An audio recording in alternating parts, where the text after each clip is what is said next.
Tes. Cek. Yes. Alright. Haleluya. Good evening, church.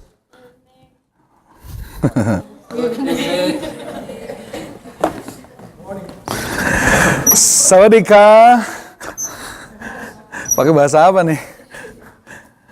Selamat sore, Bapak Ibu Saudara yang terkasih dalam Tuhan. Nah, bahasa Indonesia ternyata. Oke deh. Oke. Shalom semuanya. Haleluya. Anda siap mendengar firman Tuhan? Mari kita buka sama-sama dari kitab Yehezkiel pasal yang ke-47. Yehezkiel pasalnya yang ke-47. Kita akan membaca bersama-sama.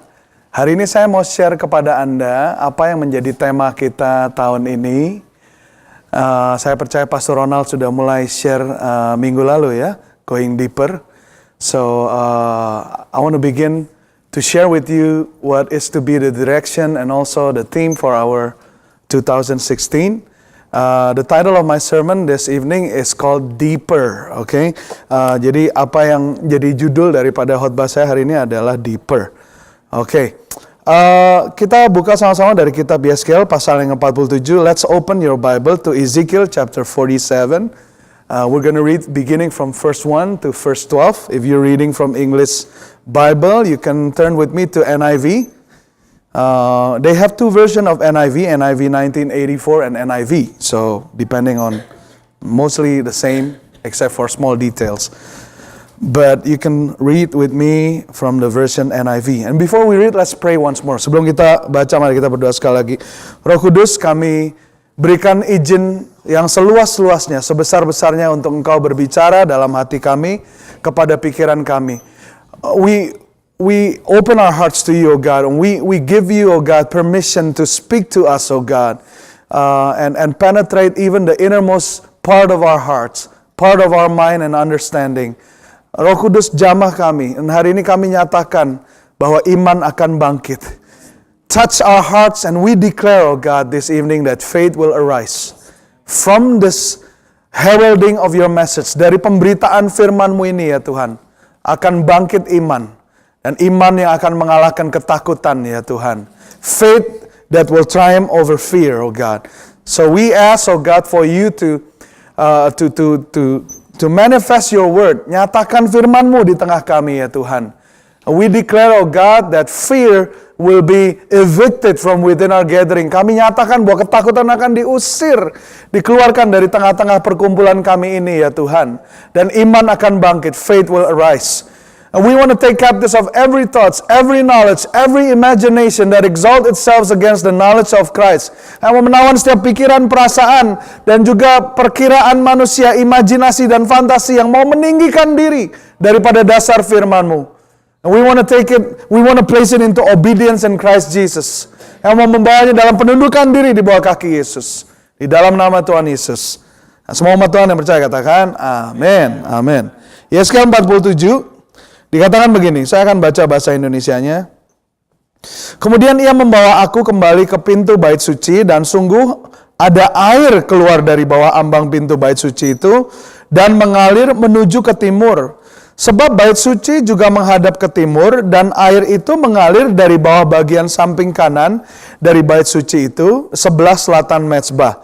So this was about a vision of a prophet named Ezekiel that was led by the Holy Spirit, but led by the angel, and was brought in front of the temple. Ini penglihatan dari seorang nabi Yehezkiel yang dibawa oleh malaikat Tuhan untuk menghampiri bait Allah, dan dari situ dia melihat ada air yang keluar.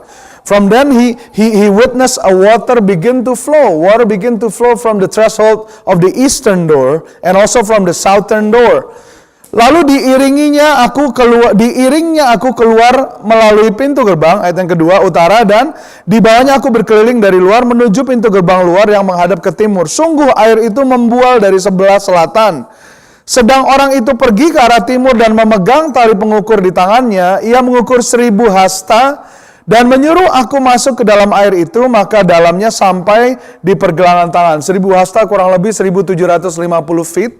Jadi malaikat itu membawa dia dari pinggir aliran air itu dan menuju ke tengah selama sejauh 1750 feet. Jadi Anda bisa bayangkan ini bukan sungai yang kecil ya. Ini sungai yang besar. So you can imagine 1,000 cubits is equal to 1750 feet, 1750 feet. So you can imagine it's a great body of water. And the angel ushered Ezekiel to measure from the edge of the river. Kemudian di situ dikatakan dalamnya sampai ke pergelangan kaki. It's ankle deep of water. Kemudian ayat 4, ia mengukur 1000 hasta lagi. Dan menyuruh aku masuk sekali lagi ke dalam air itu. Sekarang sudah sampai di lutut. Ya, now it is it's a knee deep. It's as deep as high as your knee. Kemudian ia mengukur 1000 hasta lagi, another 1,750 feet.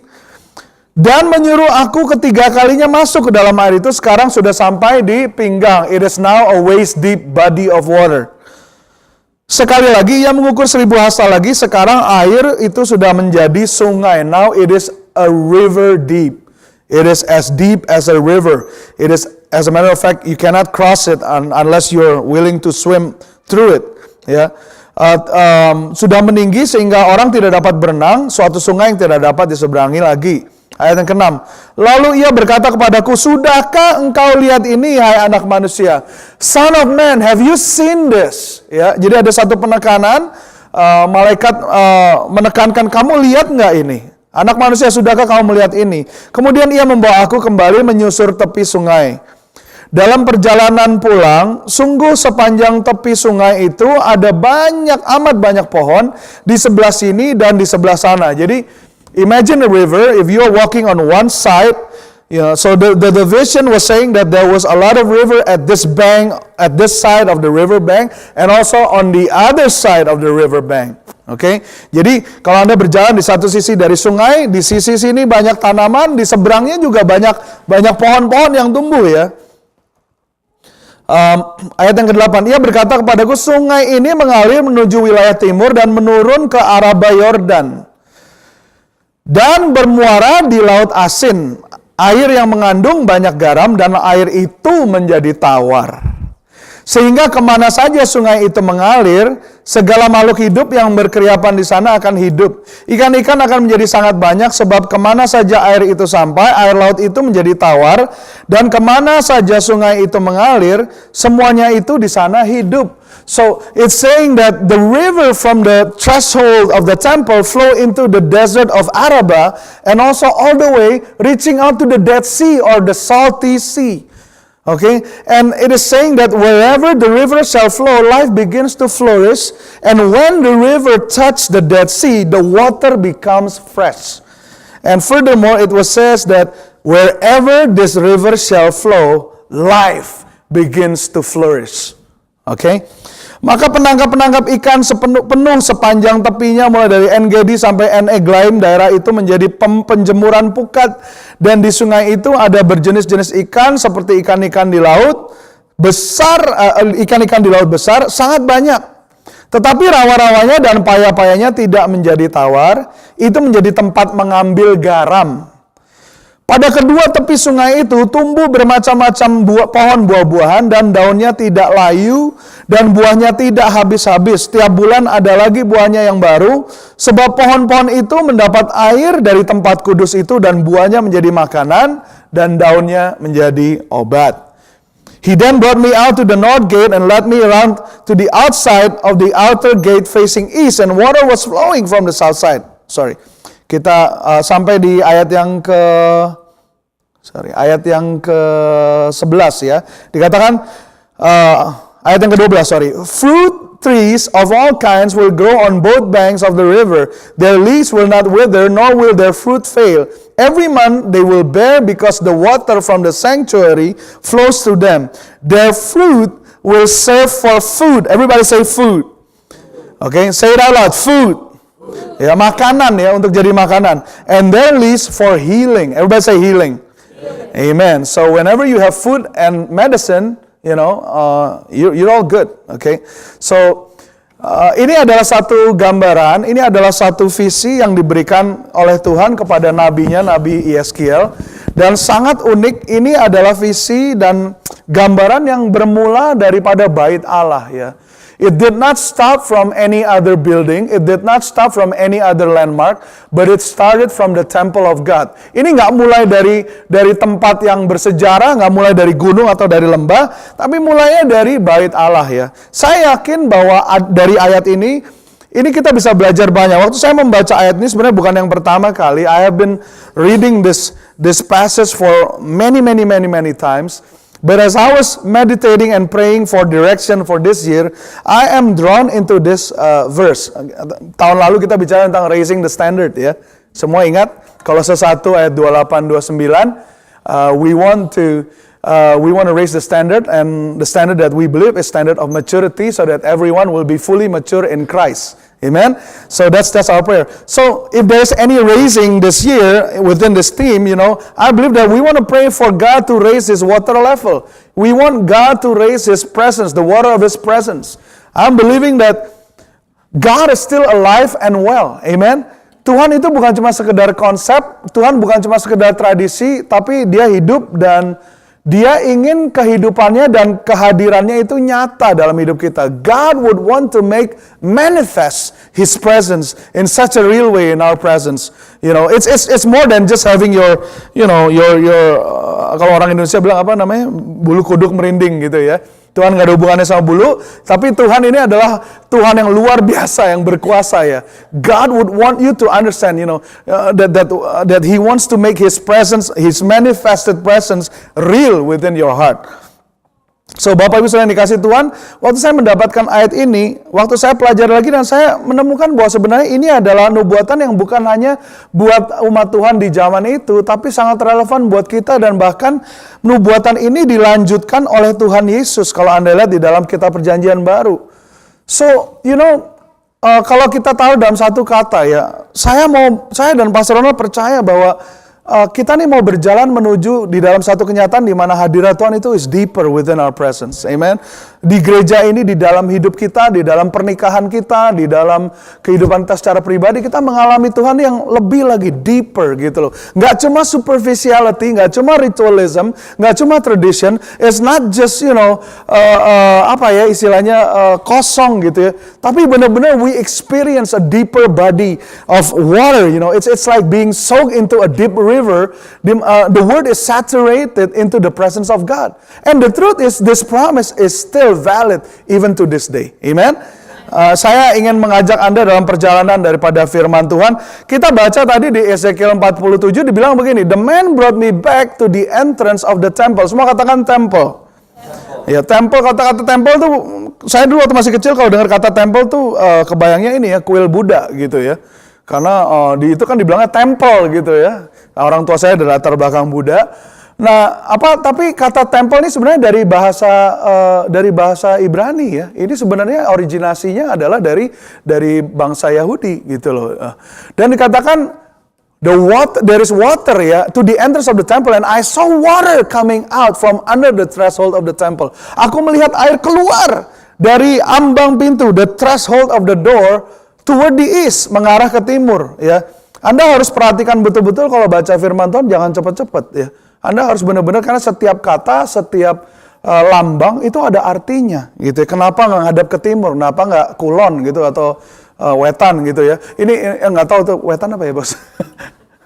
Timur ya bener ya. Kenapa kok timur gitu loh? Ada artinya, ada signifikannya. Alkitab berbicara dari segi type and symbol ya. Jadi type and symbol untuk merepresentasikan suatu arti yang dalam ya.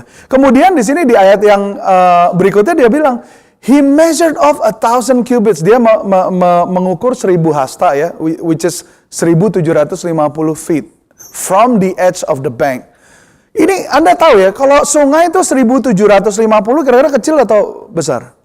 1,750 feet loh. Ini dari sini ke sana itu berapa feet kira-kira Pastor Ronald? 100 ada? 100 feet? For sure nggak 1,750, betul nggak? Ya, dari ujung lapangan parkir itu sampai situ kira-kira ada 1,750 nggak? Nggak ada ya. Jadi Anda bisa bayangkan, ini mulainya dari temple, dari pintu, Begitu diukur udah 1750 feet. Ya, ini luar biasa. Ini Tuhan tidak sedang berbicara genangan air. Tuhan ini sedang berbicara sesuatu yang besar. God is not talking just about a puddle of water, but He's talking to you about a progressive body of water. 1,750 feet. Waktu diukur, itu Anda lihat ada satu progresif, ada satu pertumbuhan ya. Jadi semata kaki, ankle deep, and then it goes on to the knee deep, and then waist deep, until it becomes a river that I could not cross deep enough. Semua katakan deep enough. Amen. Kita kan kalau berenang, siapa di sini yang suka berenang? Ada rekanku Daniel seperti saya? I'm like a hippopotamus, That's one sport I do well, adalah berenang gitu ya. Dulu waktu pacaran sama istri saya gitu, dia nungguin aja sampai ketiduran, bangun tidur lagi saya masih berenang gitu ya. Karena Olympic size jadi muter gitu aja. Ya, kalau mau berenang, first you have to have a body of water that is deep enough at least so that when you get in, you do not touch the bottom. Gitu ya. Nah ini nih, we're talking about 1,750 feet measured 4 times. And at the end, it becomes a river, a big river. Sungai yang luar biasa besar. A river that no one could cross. The only way to cross is to become part of the water, which is to swim. Ya, satu-satunya cara untuk menyeberanginya, tenggelam di dalam sungai ini bersama-sama dan berenang di dalamnya. Dan ini adalah hal yang luar biasa, Bapak Ibu Saudara yang terkasih di dalam Tuhan. Ya, Anda harus tahu bahwa di dalam firman Tuhan, kata sungai, river itu banyak artinya. Ya, saya lakukan sedikit penyelidikan gitu ya mengenai tema daripada river di dalam Alkitab. Jadi kata sungai atau river atau stream itu di dalam Alkitab berbicara tentang berbagai macam simbol. Ada satu waktu itu dipakai untuk menyimbolkan tentang keadaan yang mencekam atau keadaan yang mengancam, threatening. It's been used as a symbol for threatening circumstances. Lain waktu dipakai sebagai satu simbol daripada bangsa yang menyerbu. It was also used as a symbol of an invading nations. Ya, dipakai juga sebagai simbol daripada God's judgment on His enemies. Jadi penghakiman Tuhan terhadap musuhnya. Dikatakan dalam kitab Ayub 20, Yesaya 59, Nahum 1. Jadi penghakiman Tuhan itu seperti sungai yang menggulung-gulung, seperti tsunami atau air bah gitu ya. Tapi yang menarik, sungai itu juga dipakai untuk sebagai simbol daripada damai sejahtera Tuhan, God's peace. When peace like a river. Kita punya lagu himna itu ya. Pernah yang tumbuh dari gereja itu, saya senang banget lagu itu. It is well with my soul. Tenanglah jiwaku ya. Itu dikatakan when peace like a river attendeth my soul. Ya, pada saat damai sejahtera datang menggulung-gulung seperti sungai memenuhi jiwaku. River itu juga dipakai sebagai simbol untuk menggambarkan God's sustaining power. Jadi kuasa Tuhan yang berkelanjutan, yang berkesinambungan. It's been used as a symbol of God's provision and blessing. But in this message specifically di dalam sermon ini, saya mau bicara tentang dua simbol yang dipakai dari dalam passage ini. Yaitu river as a symbol of renewal and life, dan juga river as a symbol of a Holy Spirit. Ya, jadi sungai sebagai simbol daripada sebagai simbol daripada pembaharuan dan kehidupan yang diperbaharui, dan juga sungai sebagai simbol daripada pencurahan Roh Kudus. Jadi kalau di Alkitab, sungai itu kerap kali dipakai sebagai suatu simbol tentang Roh Kudus. Ya, jadi river is oftentimes symbolize the power of the Holy Spirit or the Holy Spirit that is being poured out in the life of all believers. Ya, tema sungai ini, the theme of river is very central in the Bible. Dari awal di dalam Taman Eden itu dijelaskan, di dalam Taman Eden itu di tengahnya dialiri sungai. Jadi semua tanaman itu in the Garden of Eden, a river run through the middle of the garden to irrigate the produce of the land. Ya, pada waktu Tuhan menghajar bangsa Mesir, membebaskan umatnya, waktu dia deal sama Firaun. Ini nggak kebetulan, yang pertama kali Tuhan buat itu adalah apa? Dia membuat sungai Nil menjadi darah. Kenapa? Karena kehidupan di sekitar padang gurun di negara Mesir itu berpusat di sungai Nil. Dan Tuhan ini sedang berusaha membuktikan kepada bangsa Mesir bahwa karena mereka penyembah daripada daripada Tuhan yang namanya Hapi. Hapi itu is the god of river, fertility and life. Ini bentar lagi keluar filmnya The Gods of Egypt ya. Menarik tuh untuk ditonton. Ya, asal jangan lupa ke gereja aja. So, ini menarik ya. Jadi Tuhan was saying, well, you depend on your gods, on life. Your livelihood depends on this river. You put your trust on this God called Hapi. But I am here to tell you, I am the one who made this river. So I can turn it whatever I want, however I want it. Dan terjadilah menjadi darah, dan pada saat sungai itu menjadi darah, kehidupan mulai berhenti di Mesir. Ya, untuk menunjukkan bahwa sumber dari kehidupan itu bukan sungai, tapi Tuhan. Ya. Kemudian waktu Tuhan membawa umatnya keluar dari Mesir, itu melewati apa? Melewati sungai Yordan, betul kan? Itu merupakan simbol daripada baptisan. Mereka masuk ke dalam sungai, ke Laut Merah, dan juga masuk ke Yordan, menyeberangi Yordan, betul kan? Untuk mengambil tanah perjanjian. Dan ini Anda luar biasa kalau Anda pelajari. Ternyata tempat di mana bangsa Israel menyeberangi dari Yordan itu adalah tempat yang sama yang ratusan ribuan tahun kemudian itu dipilih oleh Yohanes Pembaptis untuk menjadi tempat baptisan di mana dia membaptis Yesus. That place is called Bat Abara, which is the place or the house of crossing. Hello, you know. So the theme of river, you will see it again in the Bible, being repeated again and again and again and again and again. Ya, ini strategis banget. Karena kenapa? Bangsa Israel itu di kitab Hosea 1 dikatakan the sons of God, the sons of God, anak Tuhan. Jadi bangsa Israel yang adalah sons of God itu menyeberangi sungai Yordan di tempat itu. Dan ribuan tahun kemudian, the Son of God, Jesus Christ, juga menyeberangi sungai yang sama. Wow, it's not coincidence. Ya, jadi tema tentang sungai ini sangat lekat di dalam teologi kita. Jadi, the first nation Israel crosses the same river, and then the last, the true Israel, which is Christ Jesus, the only begotten Son of God, was brought through the water baptism of the same river. Dari sungai yang sama. Ya. Dan kita tahu waktu Tuhan Yesus keluar dari sungai itu sudah baptisan, Roh Kudus dinyatakan dalam bentuk burung dara dan katakan, "This is my son of whom I am well pleased." Inilah anakku dan kepadanya aku berkenan. Ya Anda lihat ya di Alkitab ini tema river ini begitu kental sekali ya. Nah ini yang saya percaya bahwa dari tema river ini, dari simbol ini sebenarnya Tuhan sedang menyatakan bahwa dia ini menjanjikan God is promising His ever increasing presence in the temple through the outpouring of His Holy Spirit. Ini sudah dijanjikan di dalam kitab Nabi Yoel pasal kedua ayat 28. Dikatakan in the last days. Semua katakan in the last days. In the last days itu berbicara zamannya kita sekarang ini.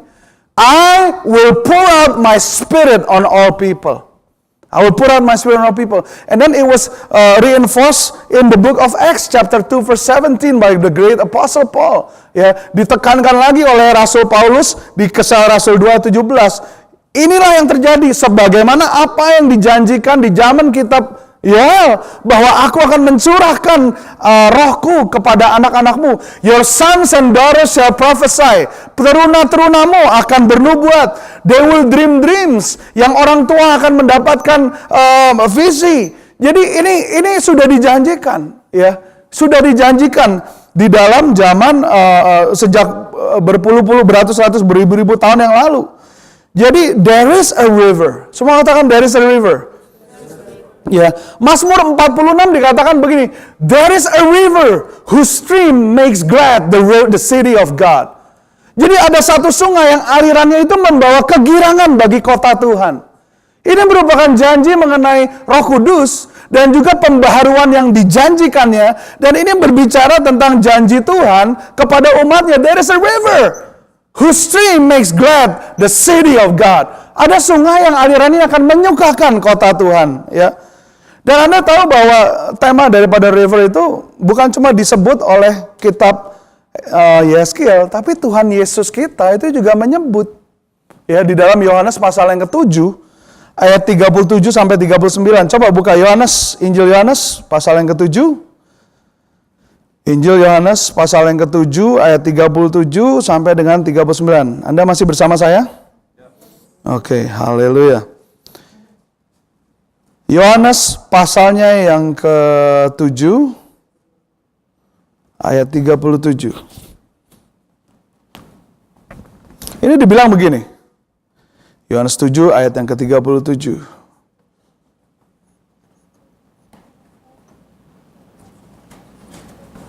Saya baca dari NIV 84. Dibilang begini. On the last day and the greatest day of the feast, Jesus stood and said in a loud voice. Jadi Tuhan Yesus berseru, ini berteriak ya. If anyone is thirsty, let him come to me and drink. Ya kan? Kemudian ini punchline ayat 38 dia bilang begini. Whoever believes in me, as the scripture has said, streams of living water will flow from within him. Ini NIV ya. Kalau dalam New King James Version ini dikatakan, he who believes in me, as the scripture has said, out of his heart will flow rivers of living water. Ini luar biasa ya.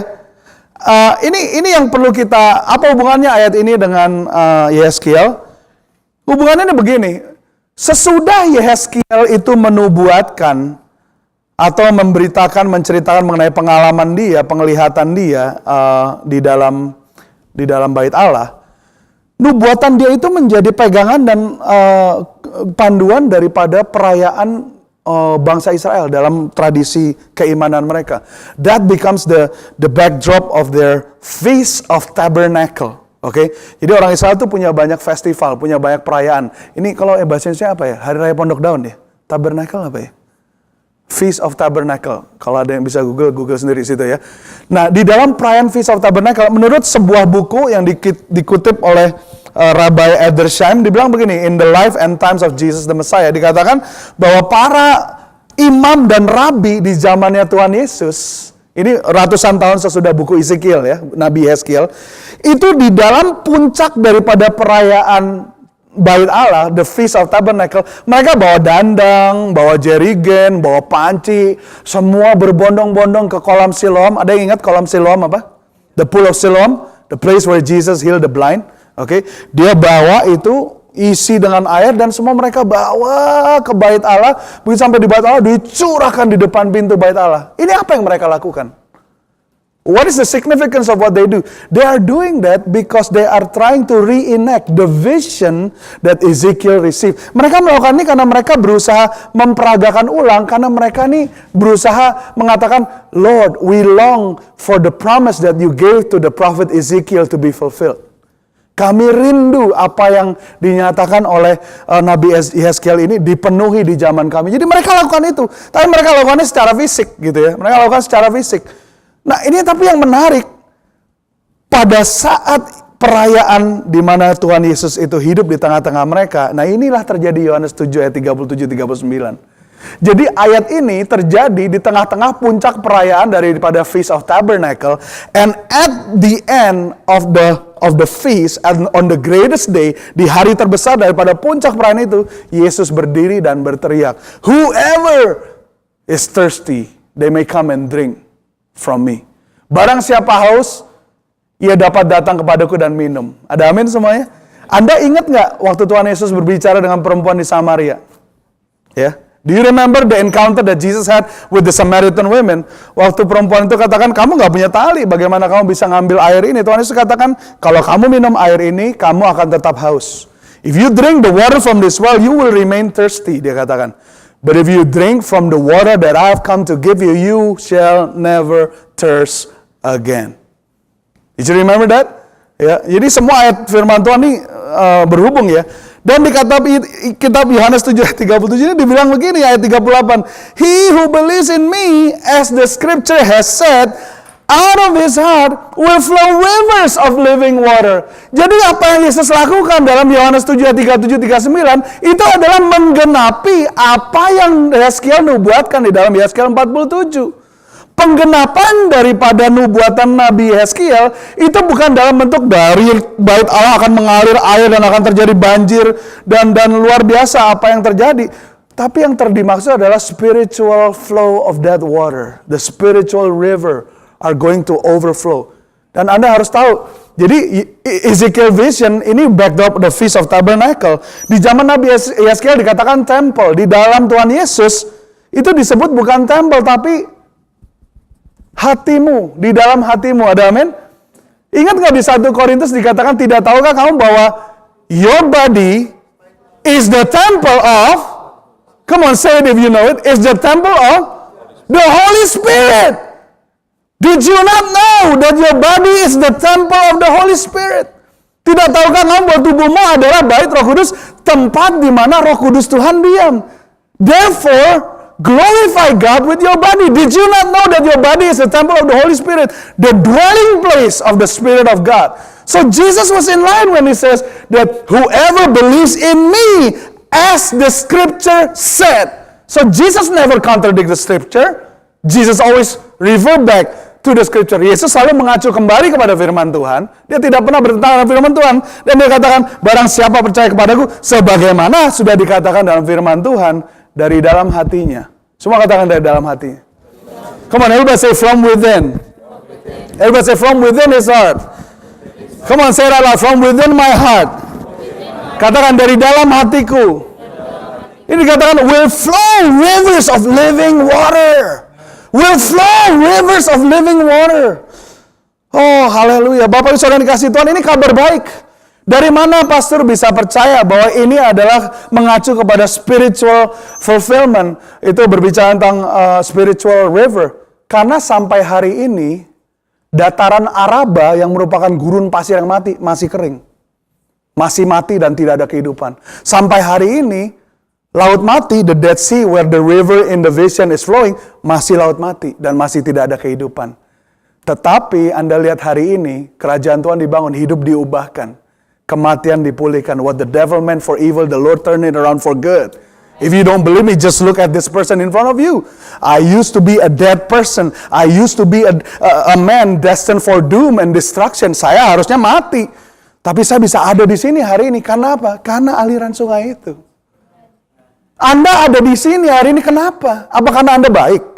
Apa karena Anda cukup terang? Apa karena Anda lebih baik daripada the rest of the people? No, because you believe in Christ. And when you believe in Christ, He is the source. He is the spring of living water. And when you believe in Him, as the scripture says, saat Anda menerima Dia, mengizinkan Dia masuk dalam hidupmu, maka air itu mulai mengalir dalam hidupmu. Ada amin semuanya, Bapak Ibu Saudara yang dikasihi Tuhan. Di kitab Yeskiel dikatakan healing water. Tapi di dalam pernyataan Yesus di Yohanes 7 dikatakan living water. It is a life-giving water. It is a water whose stream will give life. Ya, ini luar biasa sekali. Ya, ini luar biasa sekali. Jadi sebenarnya yang sedang dijanjikan oleh Yeskiel dan juga sedang dijanjikan oleh Tuhan Yesus apa? Itu adalah Roh Kudus yang dijanjikan. Kalau Anda baca Yohanes 7 ayat 39 dikatakan Tuhan Yesus mengatakan ini karena Dia ini menjanjikan Roh Kudus. Karena Roh Kudus belum dicurahkan, karena Yesus belum dipermuliakan. Yesus mati di kayu salib, Dia menggenapi tujuan Bapa, kemudian Dia naik ke surga, waktu Dia bangkit baru Roh Kudus dicurahkan di hari Pantekosta. Ada amin semuanya? Jadi ini setiap daripada Anda, saya mau Anda punya pengertian teologi yang benar dan Anda harus tahu ini. Karena ini adalah firman Tuhan. Dan ini merupakan janji Tuhan. Jangan pernah Anda berpikir bahwa kehidupan Anda akan biasa-biasa saja. When you become a Christian, a believer, when you believe in Christ, do not expect that your life will be casual. Because God promised a power that this world cannot even give to you. Karena Tuhan menjanjikan kuasa yang luar biasa yang dunia tidak bisa tawarkan kepada Anda.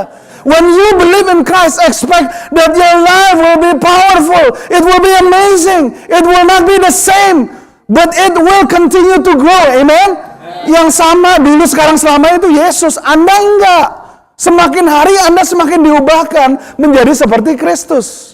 Ada amin semuanya? So church, there is a river whose stream makes glad the city of God. Ada aliran sungai yang alirannya akan menggembirakan kota Tuhan. Ya, Mazmur 46 ayat 5. Saya percaya itu berbicara tentang aliran sungai, hadirat Tuhan yang ada dalam diri Anda dan saya. Seharusnya ada dalam diri Anda dan saya. Dan ini yang kita doakan akan kembali mengalir. Ada amin semuanya? Ini yang kita doakan supaya akan kembali mengalir. Tahukah Anda bahwa Roh Kudus sudah dijanjikan, sudah terjadi di dalam perjanjian lama dan juga dilakukan kembali di dalam zamannya Tuhan Yesus, ya. Di dalam Kejadian pasal 2 ayat yang ke-7 di dalam penciptaan, in the day of creation, Genesis chapter 2 verse 7 says this, "And the Lord God formed man from the dust of the ground, and breathed into his nostrils the breath of life." Ya, secara teologis ini mengacu kepada Roh Kudus, ya. Karena dan di situ dikatakan breathe into his nostrils the breath of life. Semua katakan breath of life. And man became a living being. Amen. It's not just breathing, but it's alive now. And what makes man alive is not the pulse from his heart. Yang membuat manusia hidup itu bukan detak jantungnya, tetapi oleh karena hembusan daripada Roh Kudus. The breath of life, ya. The breath of life. Ya. Ini luar biasa. Dan Anda lihat di waktu itu terjadi, ini kan bicara tentang penciptaan manusia yang pertama, itu siapa? Adam, ya. Adam dan Hawa, ya. Bukan Adam Nayon atau Adam Hutasoid, ini Adam dan Hawa ini. Make sure kita semua di halaman yang sama nih, ya. Adam. Nah, kemudian kita tahu di Kejadian 4 dosa masuk dan merusak gambar manusia yang diciptakan menurut gambar dan rupa Allah. Genesis chapter 4 marks the entrance of sin into the human race, and it destroys mankind who was made according to the image of God. You know, Romans chapter 3:3 and 6:26, everyone has sinned and falls short of the glory of God. So we no longer have the glory of God, but instead kita memiliki the glory of fallen man. Ya, kita nggak lagi memiliki kemuliaan Tuhan, tapi kita memiliki gambaran daripada manusia yang rusak. Oleh karena itu Yesus dikirim untuk memulihkan kita. Yohanes 3 ayat 16. "For God so loved the world, that He gave His only begotten Son, that whosoever believes shall not perish." Karena begitu besar kasih Allah kepada manusia, sehingga olehnya dikaruniakan anaknya yang tunggal, supaya barang siapa percaya tidak binasa, tetapi beroleh hidup yang kekal. Ada amin semuanya? Dan Yesus melakukan itu taat kepada Bapaknya. He is faithful till the end, and He died on the cross to redeem all of our sin and curse. And when He hung on the cross, at the end He said, "It is finished."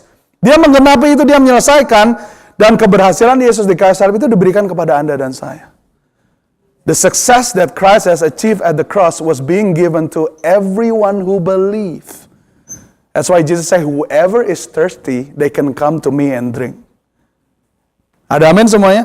Sebarang siapa haus, hendaklah ia datang kepadaku. Di dalam ayat Yohanes 20, ayat yang ke-22, Tuhan Yesus juga melakukan hal yang sama. Dia reenact lagi the story of creation yang di Kejadian 2 ayat 7.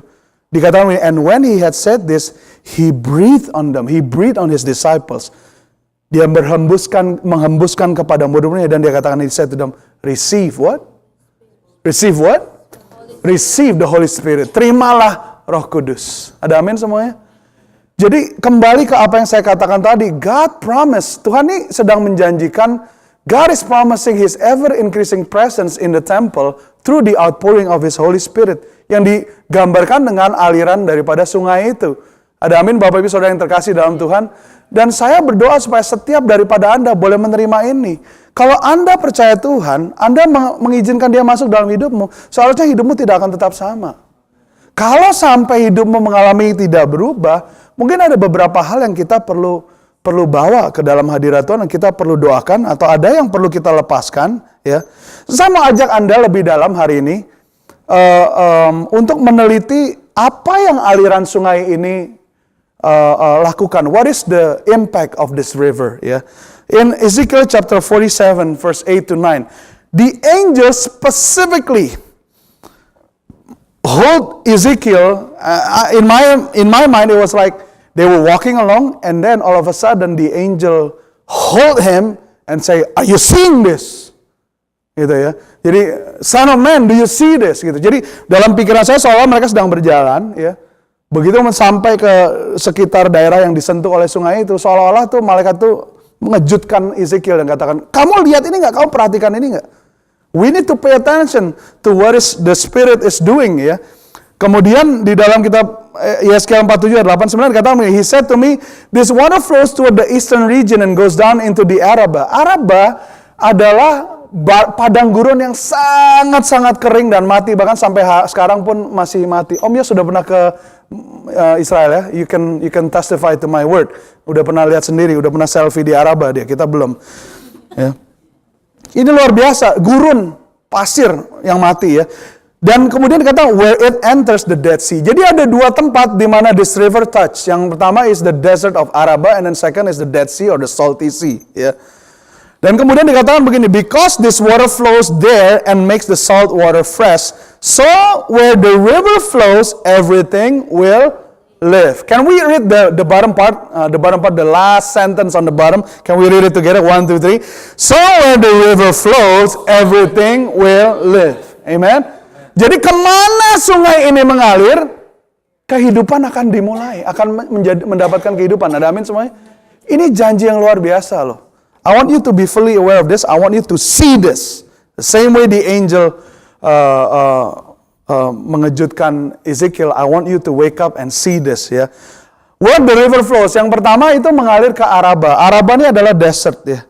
Ini adalah bukan cuma desert, tapi desert barren land. Jadi tanah yang tidak produktif sama sekali. Bahkan dibilang mandul, barren land. Ya. Nggak bisa bertumbuh, nothing can live. Saya coba selidiki bagaimana kok tanah itu bisa menjadi padang gurun ya. Saya buka ada halamannya World Health Organization, WHO, di situ dibilang land degradation and desertification. Ini bukan sertifikat desert ya, bukan. Desertification itu is the process of how land turns to become a desert gitu ya. Jadi pertama ya lack of precipitation, kurangnya air, kurangnya moisture apa ya bahasa Indonesia? Kelembaban ya, kurangnya dew, nggak ada air. Bisa jadi terjadi desert seringkali tercipta di saat tanah itu, dataran itu terhimpit oleh dua gunung. Dan gunung yang satu di timur, gunung yang satu di barat. Jadi itu menghalang datangnya angin atau hembusan angin dari laut. Ya. Jadi sehingga tempat itu jadi tempat yang sangat kering. Kalau di Amerika bahasa Inggrisnya bukan cuma dry, tapi arid. Ya. Arid. A-R-R-I-D. Gitu ya. Arid. Itu tuh keringnya luar biasa. Apa yang terjadi pada saat terjadi lack of precipitation? Ya, drought begin to set in. Ya, kekeringan mulai masuk. Kemudian apa yang terjadi? Tanaman tumbuhan mulai kering, dan akhirnya mati. Dan pada saat mati, akar itu juga mati. Dan akar itu ini yang saya baru ngerti ya. Akar itu adalah yang menggenggam tanah. Jadi kalau Anda lihat tanah longsor di tebing gitu ya, itu biasanya karena pohon sudah pada mati. Halo, benar nggak? Ya. Every time you see landslide on the cliffs, it's because the surrounding vegetation has died, and therefore the roots has give out, and it's no longer holding the soil. Karena tanah itu akar yang memegang. Saat pohon masih hidup, maka tanahnya tidak akan ambrol. Bahasa Inggrisnya apa? Terjemahkan sendiri ya. Ambrol, enak tuh. Brol, you know. So, this is the truth. Jadi pada saat tanaman semua mati, akar mati, tanah itu tidak lagi terpegang, tergenggam, tapi menjadi pecah, menjadi gembur, dan dry. Very dry. Tanah mulai kering, terpecah-pecah, crack. Ya. Saya tinggal di ranch dulu di Indonesia. Kalau sudah mulai musim kering di Indonesia, itu yang tempat padi, tempat genangan air, kering, akhirnya pecah-pecah. Pernah lihat ya? Gambaran di Ethiopia dulu kekeringannya. Pecah, oleh karena panas, karena angin, akhirnya menjadi debu. Itulah sebabnya menjadi desert. Tapi satu hal yang saya pelajari adalah bahwa sebuah tanah itu menjadi padang gurun, bukan dalam proses semalam. Ada amin semuanya? Saya percaya bahwa dua jenis area yang disebutkan di sini ini merupakan gambaran dari dua jenis manusia dan jiwa yang saya yakin menjadi pusat daripada penjangkauan Tuhan ya. Tanah desert ini, kalau Anda selidikin, ini bukan tanah yang tidak mengandung mineral, bukan tanah yang tidak sehat. This desert barren land contains all the minerals, all the substance that is required to grow a tree. But the only thing lacking is precipitation. Satu-satunya yang kurang itu adalah apa? Air yang memberi kehidupan. Halo? Ya. Yeah. So you can be a person who is so full of potential, but without the Holy Spirit. I mean, you can be alive, but actually spiritually you are dead. You are like a desert. You are like a desert. Nothing grows. You can be full of program, full of activities, but whatever you do will never lead you to life. Ya. Ini gambaran yang Tuhan berikan kepada saya. Yang berikutnya itu adalah ini yang menarik, yaitu Dead Sea. Atau laut mati ya. atau salty sea. Ini yang saya pelajari adalah bahwa ini adalah tempat yang terendah di seluruh dunia. This is the place with the lowest elevation in the world. Betul ya, Om Yos ya? Jadi ini this is the lowest elevation. Dan kita semua tahu air mengalirnya kemana? Ke tempat yang paling rendah, betul nggak? It gives you, it makes you think ya. Kalau air itu melambangkan Roh Kudus, berarti Roh Kudus yang ada dalam kita itu selalu tuh dimaksudkan untuk melayani. Untuk keluar dan memenuhi yang kurang, lembah di dalam kehidupan. Ada amin semuanya? Firman Tuhan jelas, semakin banyak dosa, kasih anugerah semakin dicurahkan. Ada amin semuanya? Jadi pengurapan, pengetahuan, anointing, kuasa Roh Kudus itu diberikan kepada kita bukan supaya membuat kita jadi lebih baik. Bukan, supaya kita melayani mereka yang berada di dalam keterpurukan. Supaya kita mengangkat mereka yang ada in the lowest level of the valley.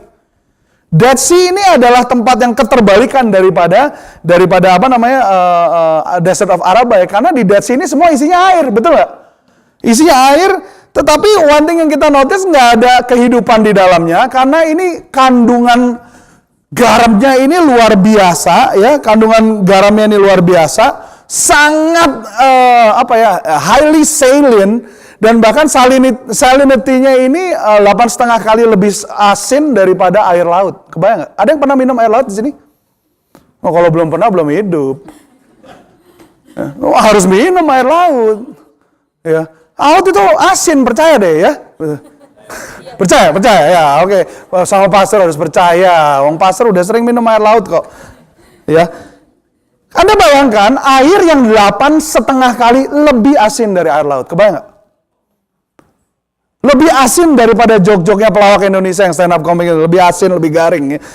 Ini benar-benar it's highly salient ya. Karena kadar garamnya yang begitu tinggi, tidak ada makhluk hidup organisme yang bisa hidup di dalamnya. Satu-satunya makhluk hidup yang bisa ada itu adalah turis yang bergelantungan di ngambang-ngambang di, kalau pernah lihat ya. Ini karena berat jenisnya sangat besar, 33,7% ya. Jadi Anda bisa di situ diem aja, orang sekecil saya bahkan bisa ngambang. Notice kata kecil, highline, underline, bold, italic, ya tanda kutip. Itu bisa ngambang, kenapa? Karena berat jenisnya. Ya, jadi nggak ada yang bisa hidup selain turis-turis. Gitu. Nggak ada yang bisa hidup, nggak ada ikan. Ya. Ini I want to paint the backdrop so vivid so that you appreciate the prophecy. So you understand fully the majestic, the grandeur of the vision, the promise of God. Supaya saya mau gambarkan ini sejelas-jelasnya supaya Anda ini bisa menghargai betapa besarnya janji Tuhan buat Anda dan saya. Ini luar biasa loh, nggak main-main loh. Ya, nggak ada yang hidup dan ini yang saya notice di dalam danau ini, tidak ada jalan keluar. No outlets ini bukan maksudnya Renton, Kittery, Milford, bukan ya. So, bertobat dan jangan mikirkan sale aja, bukan sale ya. No outlets, gue gak tahu kata lain sih ya. No outlets ini maksudnya apa? This body of water is dormant and there is no direction. Nggak ada jalan keluar. Anda harus tahu bahwa waktu airnya ini sampai ke tempat kubangan terendah di dunia ini, itu air yang fresh.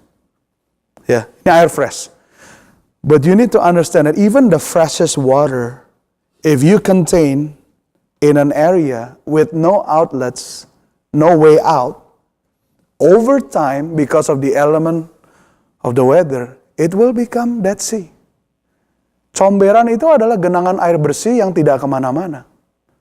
Over time, lumut mulai bertumbuh, algae ya, kotoran, debu, semua akhirnya jadi comberan. Even the purest of the pure without any purpose, it becomes useless. Are you listening? Kalau yang tadi itu nggak ada Roh Kudus, nggak, yang tadi itu Araba itu punya potensi tapi nggak punya kehidupan, nggak ada jamahan daripada moisture. Kalau yang ini full of moisture but no direction, no purpose. Saya katakan tadi di Boston. Yang paling bahaya adalah apa? Karena di Boston kita dipenuhi oleh anak-anak yang lahir tuh bukan sendok silver lagi gitu, giginya pun emas mungkin. Ngerti maksudnya ya? Di Amerika ada perkataan tuh, born with silver spoon on your mouth. Itu artinya apa? Dari lahir itu udah tajir melintir. Ya. Tapi yang bahaya adalah orang yang punya begitu banyak, mengalami kenikmatan yang begitu luas, mengalami kemudahan yang terlalu amat sangat, tapi nggak pernah ngerti apa purpose dari ini semua. Waduh, bahaya banget. Dalam pelayanan saya di Amerika, saya banyak deal dengan anak-anak yang diberikan account yang ratusan ribu dolar, mengendarai kendaraan yang sangat-sangat mutakhir, menempati rumah yang sangat modern, memiliki semua kemewahan dunia. Tapi satu pertanyaan saja mereka nggak bisa jawab. Why are you here? Nggak punya tujuan. Ya, because my parents send me here. All my friends are here. Tapi the catch is this. Ini bukan cuma terjadi sama orang-orang yang super rich loh. Are you listening? Jangan Anda kira, oh ya, ini di Boston. Nggak di sini. Tunggu dulu. Pada saat Anda diberkati, tapi tidak mengetahui apa kegunaan, tujuan, purpose daripada berkat Anda nggak beda jauh dengan Dead Sea. There is a switch that, seperti kayak switch lampu gitu ya. Ini kan nyala terang ya. Coba yang di belakang, di switch itu mati, satu, ya. Ini terang, mati, ya. Lagi, mati, ya. Antara berkat sama kutuk, itu ada switchnya. Switchnya apa? Purpose. If you are blessed, but you don't know the purpose of your blessing, that blessing has just become a curse to you. Kalau Anda nih diberkati, tapi Anda nggak tahu kenapa Anda diberkati, berkat itu jadi kutuk buat Anda. Dan Kejadian 12 itu Tuhan katakan, I will bless you so that you will be a blessing for other people. Amen? Jadi Dead Sea ini berbicara orang yang senantiasa menerima, nggak pernah memberi, nggak pernah keluar, nggak ada purpose, nggak ada tujuan, mau besok kemana nggak tahu. Kita dalam hidup mengalir aja, pastor. Well, yang mengalir di sungai nggak selalu bagus. Anak Amerika nggak ngerti, nggak pernah hidup di kampung. Dia putar keran, air jalan. Kita yang hidup di kampung ngelihat sungai yang mengalir itu nggak bagus, bos. Yang hidup itu justru nggak mengalir, melawan arus. Ada amin? So, ini dia. Kita ini nih bukan kontainer. Kita ini adalah dispenser. Kita menampung untuk menyalurkan. Kalau kamu cuma dispenser, kamu taruh air deh di bucket. Ya. Bertahun-tahun atau berhari-hari. Coba lihat, mau minum nggak dari air itu? You need to put Clorox atau salt supaya nggak tumbuh organisme. Ya. Tapi kalau aqua itu coba lihat nggak pernah berlumut. Karena apa? Selalu isi, keluar lagi, isi, keluar lagi. Itu yang dispenser itu ya. Ada amin semuanya? Berapa banyak daripada Anda mau diberkati tapi berkat itu tidak membunuh Anda? Loh kok sepi? Ini terpukau oleh perkataan mega pastor apa gimana ini? Ya apa ini? Jawab orek. Ya apa ini? Jangan berdiam doi. Kamu orang jangan tidur. Nggak bisa itu. Ya ini, I don't know about you. Saya doanya gini, Lord, don't give me blessings that I could not handle. Tuhan jangan beri aku berkat yang aku nggak tahu gimana cara nanganinnya. Semua kita cuma berdoa, Tuhan jauhkan aku dari kutukan malapetaka. Tahu nggak, berkat kalau lu nggak tahu cara makai itu kutuk malapetaka, tahu nggak lu? Saya kasih nih ya mobil super fast ke anak saya, seri saya yang belum bisa ngerti makainya. Itu it might as well become her coffin, because she doesn't know how to use it. She couldn't even help the steer steady. It becomes a curse to her. Saya kasih kamu uang, kamu nggak even ngerti manajemen budgeting. Uang itu akan menghancurkan kamu. There's a reason why God bless you. But if you only contain, take without ever having any intention to give or to bless others, let me tell you something. You have just dug the deepest pit of your grave. Amen? Wherever the river flows. Ini agak panjang tapi nggak apa-apa ya. Saya soalnya bakalan pergi lama ini nih. Saya bakalan ke LA, jadi sebelum pergi ini dikasih download yang banyak. Nanti tinggal dibagi-bagi di carousel, didiscuss lagi. Semuanya oke ya? Oke, jangan marah ya. Oke. Where the river flows. Saya bahasa where the river flows. Apa yang terjadi kemana sungai ini mengalir? Ini yang dicatat dalam firman Tuhan. Ya, it reform. Sebenarnya di dalam nubuatan ini, yang diikuti oleh Yeskiel itu hanya river yang ke east. Ezekiel actually only follow the river to the east. Actually, if you follow the prophecy, there's a river to the east and there's a river to the west. Dan pada saat tanah ini dialiri sungai, langsung lanskap daripada tanah itu berubah. Any plain where the river begins to flow, the whole landscape begin to change. Pada saat Roh Kudus masuk ke dalam hidupmu, permukaan hidupmu ini akan berubah. Saya lihat tuh di dalam National Geographic di Yellowstone National Park ya, itu ada dokumenterinya, sungai yang udah lama kering, mendadak dialiri sungai lagi. Pada saat sungai mengalir, itu datarannya mulai berbelok. River always have a power to transform the landscape. Roh Kudus itu pada saat dia masuk, itu dia akan mengubah, akan menjadi reformasi. Ada amin semuanya? Apa yang terjadi pada saat river flows? Ini dicatat. Tanah yang tadinya subur, ini ya, Araba, terus menjadi kering. Pada saat aliran sungai ini datang lagi, ini menjadi tanah yang super subur. Di-restore. Ya, kita lihat bukan cuma, nanti Pastoral you can elaborate more ya. Ini ada tumbuh-tumbuhan mulai pada tumbuh. Dan yang serunya ya, buahnya itu selalu tepat waktu. Kebayang gak? Setiap bulan pasti berbuah, tepat waktu. Jadi kalau Anda ya jadi orang gak tepat waktu, malu sama pohon. Cerca lagi. Ini luar biasa loh, tepat waktu. Buahnya pasti berbuah dan setiap bulan pasti. Jadi petik sekarang, bulan depan balik, udah ada lagi. Imagine kalau itu durian, siapa yang bersuka cita di sini? Wah, tiap minggu baru terus. We're having too much fun here. It's not spiritual.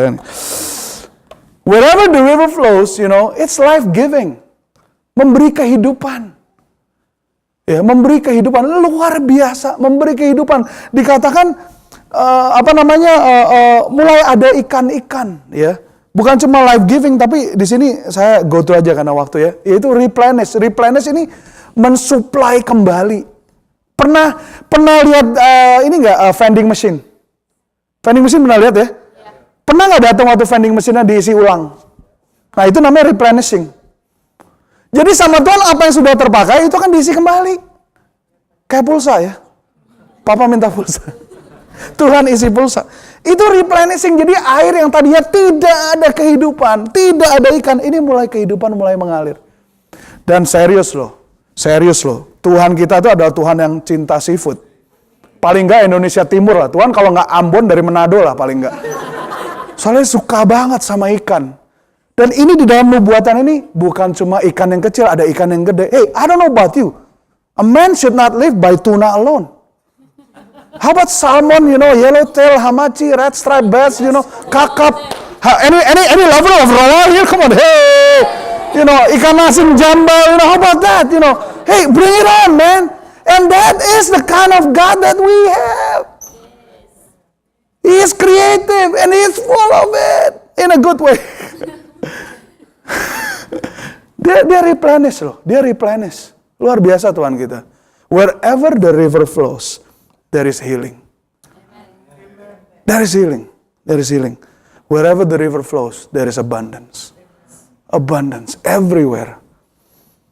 Amen, church? Now here's the catch.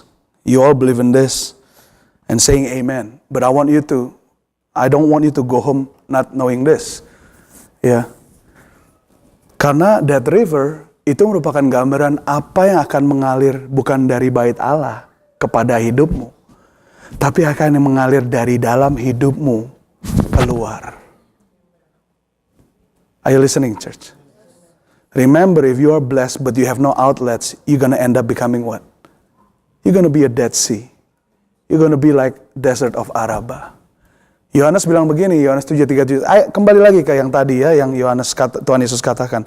On the last day and the greatest day of the festival, that festival again ya. Jesus stood and said in a loud voice. So Jesus was, shouting. So see, Yesus pasti orang Ambon atau Manado, soalnya ngomongnya nggak bisa pelan. Gitu kan? Yesus kira-kira begitu. Dia bilang, let anyone who is thirsty come to me and drink. Whoever believes, kita baca sama-sama ya. Bisa lihat semua kan? Kita baca sama-sama ya. 1, 2, 3. Let anyone who is thirsty come to me and drink. Whoever believes in me, as scripture has said, rivers of living water will flow from within them. Amen. Kalau menurut ayat ini, rivernya dari mana? Dari gereja, dari organisasi, dari tradisi, dari denominasi. What is this river referred to? It is referring to a heart whose Jesus is the Lord and Savior. It is referring to a heart where Jesus rule and reign. It is referring to your heart when you receive Jesus. So imagine this, get this fully, and go back to this. Because Tuhan mau pakai Anda semua. Sesudah Anda disegarkan, dipulihkan, sesudah Tuhan mereformasi Anda, sesudah Dia merestorasi Anda, sesudah Dia memberikan kehidupan yang baru buat Anda, life giving, sesudah Dia memenuhi kembali, resupply, replenish, nourish you, sesudah Dia menyembuhkanmu, sesudah Dia memberikanmu kelimpahan ya. Dia mau itu gak stay di dalam diri Anda, tapi Dia mau itu mengalir keluar. So that wherever the river flows, there will be reformation, there will be restoration, there will be life-giving, there will be replenishment, there will be healing, there will be abundance. Wherever you go, you will spread the power, the blessing, the joy, the happiness of God. In whatever you do, in wherever you are. Ada amin, church? Amen? So ini yang menjadi doa kita. Kita mau mengalami deeper of God's presence. Why? Supaya kita rohani? Bukan. So that we can fulfill, we can do the purpose that God has called us unto. Listen to me. Before there can be an overflowing, there must be an infilling. Sebelum bisa mengalir keluar, harus dipenuhi ke dalam. So makanya kita harus katakan, Roh Kudus, penuhi aku. Fill me, Holy Spirit. Banyak orang stuck dengan kejadian di Kisah Rasul 2, yaitu hari Pantekosta, Roh Kudus dicurahkan. Dan udah satu itu aja. Enggak, padahal pencurahan Roh Kudus itu terjadi setiap saat. Dan kita bisa minta Tuhan untuk memenuhi kita lagi. Karena itu terjadi di Kisah Rasul 4. Pada saat mereka berdoa untuk minta keberanian karena mereka ditekan oleh Raja Herodes, mereka berdoa dan pada saat mereka berdoa dikatakan Roh Kudus dicurahkan, tempat di mana mereka berada bergoncang dan mereka dipenuhi oleh Roh Kudus. Untuk yang kedua kali dan bukan yang terakhir kalinya. Nah, hari ini saya berdoa, jemaat yang dikasihi Tuhan, I pray that a river will begin to flow mightily from within. Because the Bible says that whoever believes in Jesus, from within his heart, will spring forth rivers of living water. The world is in desperate need of the touch of the river of God. And you and I, my brothers and my sisters, Anda dan saya ini adalah aliran daripada sungai itu. Ada amin semuanya? Hari ini mari kita buka hati kita, izinkan Roh Kudus memenuhi Anda. Terima Dia menjadi Tuhan dan Juru Selamat Anda. You need to receive Jesus as your Lord and Savior. I'm not talking about religion, I'm not talking about church membership, but I'm talking about relationship to a living God. What He is after is relationship. He's not after religion. He's not after tradition or ritualism, but He is after relationship. Dia ingin Anda mempunyai hubungan dengan Dia. Saya boleh undang tim musik untuk masuk lagi, untuk maju lagi ke depan. Kita mau berdoa sama-sama. Boleh saya minta Anda boleh bangkit berdiri. Let's all stand right now as we pray and close this. Thank you, Jesus. Oh, marakata. Thank you, Jesus. Thank you, Lord.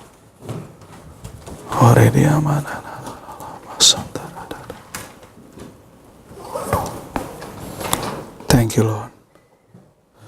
Mari kita berdoa sama Tuhan Yesus, terima kasih.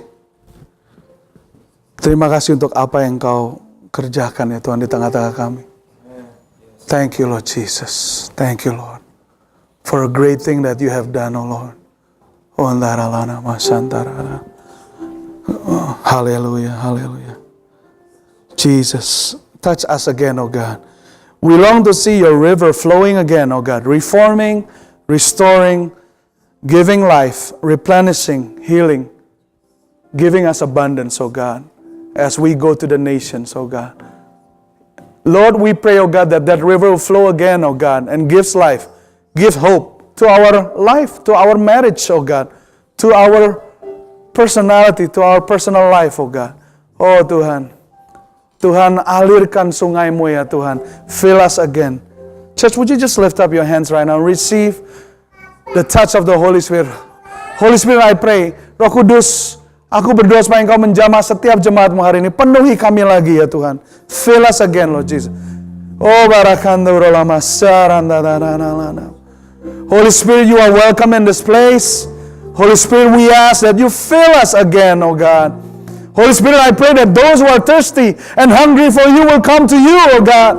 Because you have invited us, you have given us an invitation. When you say, whoever is thirsty, come and drink from me. Barang siapa haus, ia bisa minum, datang kepadaku. Dan hari ini Tuhan, kami mau datang kepadamu dan minum daripadamu. Roh Kudus, we are believing for a deeper river of the Holy Spirit within our life, within this gathering, within this church, within every individual, within every marriages, oh God, among our children, among our youths, in our young adults, oh God. Fill us again, oh God. We need your anointing. Oh Holy Spirit, we need your anointing of boldness, oh God. We need your anointing, oh God, of power and authority, oh God, that we can walk victoriously in this land, oh God. Lord, use us, oh God. If you can use anything, you can use us, oh God. Lord, give us a sense of purpose. Come on, everybody say purpose. Lord, give us purpose, oh God. Give us a sense of direction, oh God. Lord, help us. Attach every blessing that you have given to us to a purpose, oh God.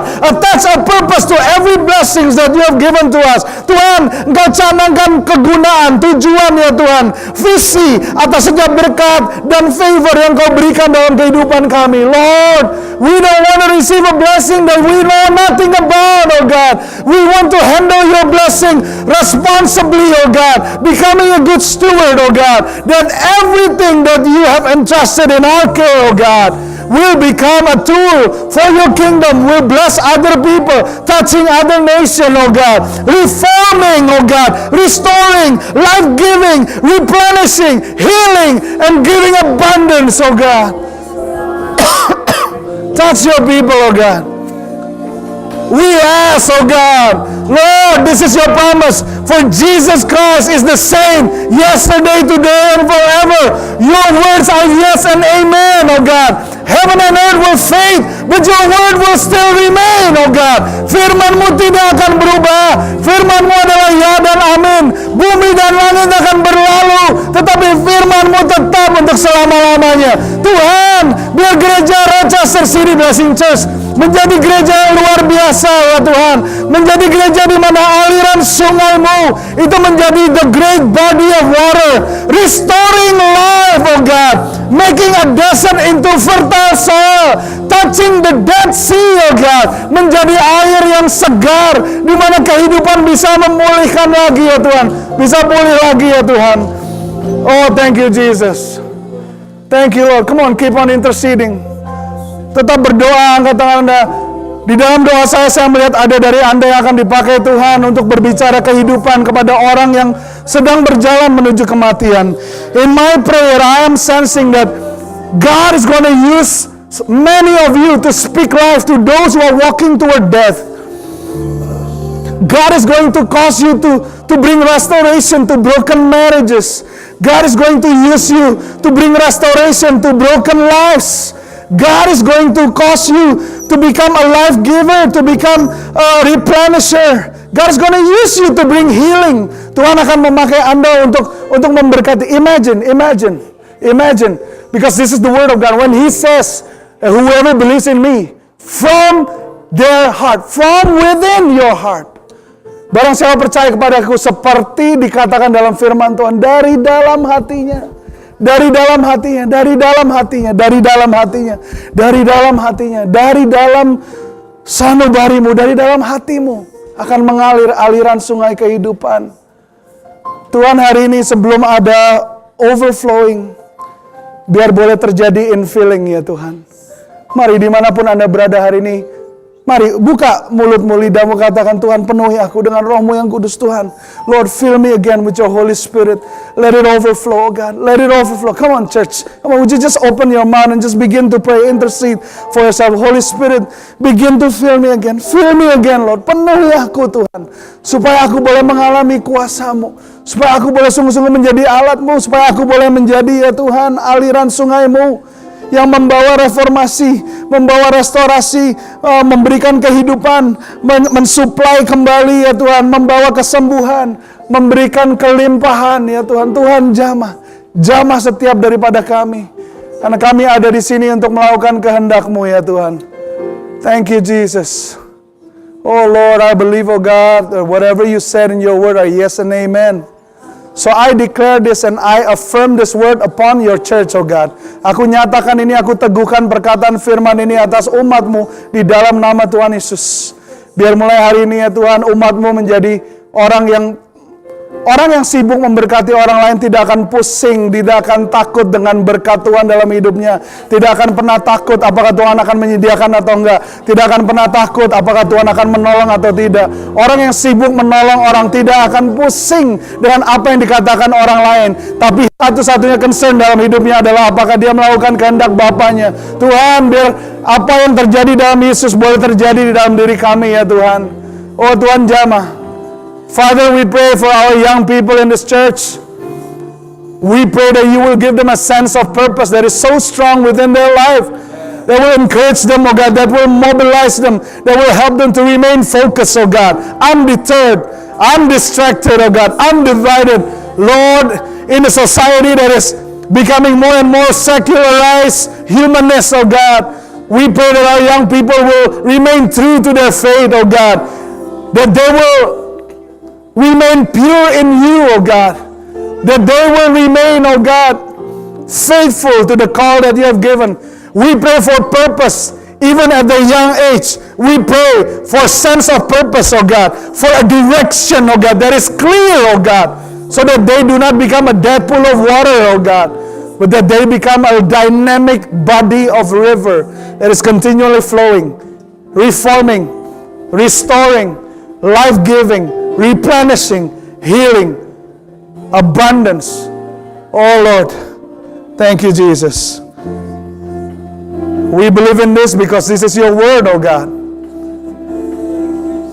And we affirm this in the name that is above all name, the name of our Lord Jesus Christ. Amen. Amen. You may be seated.